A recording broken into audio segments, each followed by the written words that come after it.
Dami nagtatanong, ma'am, how do you keep such a radiant glow knowing na kabilat kanan yung atake sa iyo, ma'am, may it be personal or political? Hindi ko lang alam ha, sandali lang. Gusto ko lang matanong kung hindi ba ganito ang glow ko noon, 2022? Actually, mas, ma'am. Mas grabe. Yes. Grabe, Jude. Wala naman kasing difference sa akin simula noong 2022 hanggang ngayon. Siguro nadagdagan lang yung skincare kasi nga. Ang sige ito, ma'am. Kasi nagkakaedad, di ba? Pag mahirap na pag 38 ka lang, tas nangmumukha kang 68.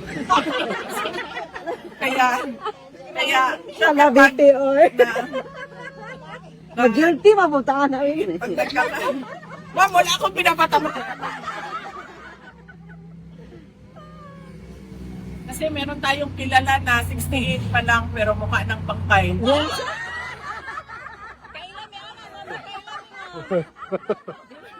Wala naman nagbago sa akin simula noong 2022, in fact, before 2022.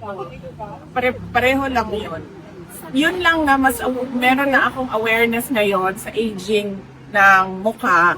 Kaya meron ng mga Sunblock, ma'am. oo, meron ng mga yung sinusulat ng dermatologist na skincare.